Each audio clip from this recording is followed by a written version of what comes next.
Good morning, everyone. Today we are going to discuss the most important topic is a comparison between synchronous and asynchronous counter. आज आपण जे lecture घेणार आहोत ते synchronous आणि asynchronous काउंटरचा difference घेणार आहोत. ठीक आहे.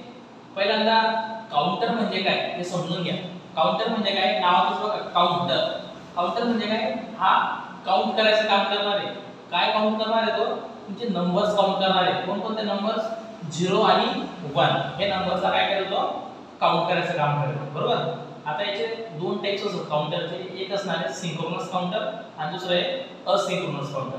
तर आज आपण या दोघांचा डिफरन्स पाहणार आहोत. पहिल्या डिफरन्स मध्ये बघा मी सर्किट डिझाइन पाहिलेले आहे. पहिल्या डिफरन्स मध्ये सर्किट डिझाइन. आता बघा तुम्ही डायग्राम जर व्यवस्थित पाहिले दिसेल तर बघा हे तुम्ही फ्लिप फ्लॉप कनेक्ट करून दिलेले आहे. किती फ्लिप फ्लॉप आहे? 4 फ्लिप फ्लॉप आहे. 1 2 3 4 4 फ्लिप फ्लॉप मी इथे कनेक्ट करून दिलेले आहेत. बरोबर. आता फ्लिप फ्लॉप कनेक्ट केल्यानंतर मी काय करणार आहे? इथून पहिला मला हा जो फ्लिप फ्लॉप आहे याला मी क्लॉक पल्स देणार आहे. मी याला काय देणार आहे? क्लॉक पल्स देणार आहे. जेव्हा मी क्लॉक पल्स देईल पहिल्या वाला फ्लिप फ्लॉपला तेव्हा काय होईल माहिती का? जसं मी क्लॉक पल्स दिलं तर ॲट अ टाइम मध्ये काय होणार आहे? हे सर्व तुमचे सायमल्टेनियसली ऑन होणार आहे. सायमल्टेनियसली ट्रिगर होणार आहे. लक्षात आलं का?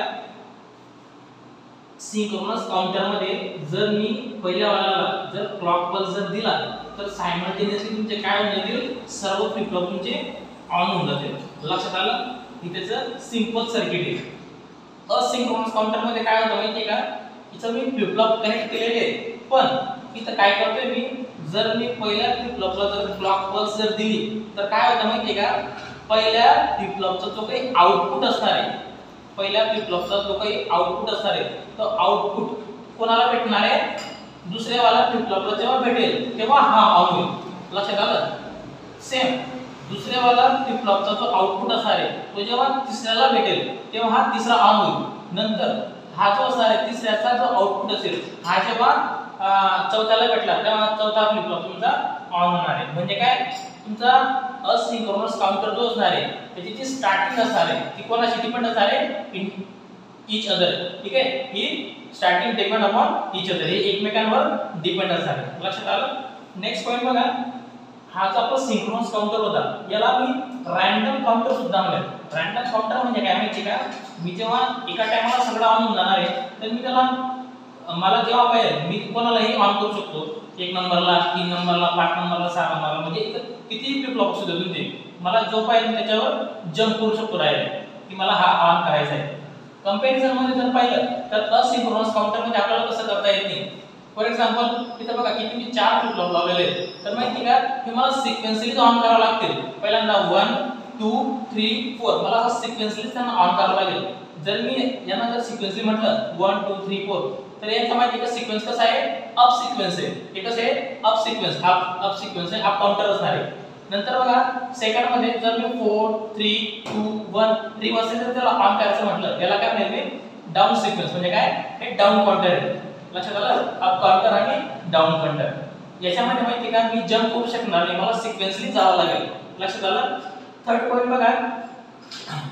याच्यामध्ये माहिती का हे जे सर्किट असणार तुमचं कोणतं? सिंक्रोनस काउंटरचं हे एकदम फास्ट असणार आहे. याचं ऑपरेशन कसं असणार आहे? फास्ट. फास्ट का असणार आहे? कारण की आपण एक्स्ट्रा गेट वगैरे गेट सर्किट आपण इथे यूज केलेले आहे.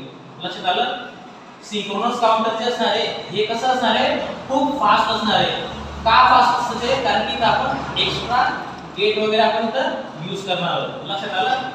आता कंपॅरिझन मध्ये जर पाहिलं तर तुम्ही असिंक्रोनस काउंटर हा जास्त स्लोवर पण नसतो. ठीक आहे. पण ॲज कंपेअर टू कंपॅरिझन मध्ये ते सिंक्रोनस काउंटरच्या स्लो असणार. लक्षात आलं? कंपॅरिझन मध्ये. फोर्थ पॉइंट बघा. आता याच्यात माहिती आहे का गेट एक्स्ट्रा गेट वगैरे आपण ते यूज केलेले आहेत. एक्स्ट्रा गेट यूज केल्याने सर्किट कसं होणार आहे तुमचं? थोडं कॉम्प्लिकेटेड होऊन जाणार आहे. कॉम्प्लेक्स होऊन जाणार आहे सर्किट. ठीक आहे. इथं आपण एक्स्ट्रा गेट वगैरे काही यूज केले नाही म्हणून आपलं सर्किट कसं होणार आहे? इझी आणि सिंपल सर्किट असणार आहे. नेक्स्ट पॉइंट बघा. आता एक्स्ट्रा गेट वगैरे यूज केले आपण म्हणजे जी कॉस्ट कशी होऊन जाणार आहे? वाढून जाणार आहे. बरोबर. कॉस्ट कशी असणार याची? हाय असणार आहे. त्याची कॉस्ट कशी असणार आहे? लेस असणार आहे as compare to synchronous counter. 6 point बघा. ह्या सिंक्रोनस काउंटरला मी पॅरलल काउंटर सुद्धा म्हणू शकतो. ठीक आहे. सिंक्रोनस काउंटरला काय म्हणू शकतो मी पॅरलल काउंटर सुद्धा म्हणू शकतो आणि हे जे असणार आहे या काउंटरला असिंक्रोनस काउंटरला मी सिरीज काउंटर म्हणतो. नंतर लास्ट पॉइंट बघा याच्यामध्ये जे एरर असणार आहे सिंक्रोनस काउंटर मध्ये एरर कसे असणार आहे लेस एरर असणार आहे आणि असिंक्रोनस मध्ये काय असणार तुमचे मोर एरर येणार आहे. लक्षात आलं. तुम्हाला अतिशय सिंपल आणि सोप्या भाषेमध्ये मी तुम्हाला दोघांचा डिफरन्स वगैरे सांगून दिलेला आहे. ठीक आहे. तुम्ही चॅनलला आता लाईक आणि सबस्क्राइब करा. पहिल्यांदा मी तुमचे मनापासून आभार वगैरे मानतो की जवळपास आपले 4 ते 5 दिवसामध्ये आपले 94 सबस्क्राइबर वगैरे झालेले आहेत आणि 1.7K आपले व्ह्यूज झालेले आहेत. ठीक आहे. तर अजून आपल्या चॅनलला तुम्ही लाईक आणि शेअर करा आणि सबस्क्राइब वगैरे करून घ्या. थँक्यू.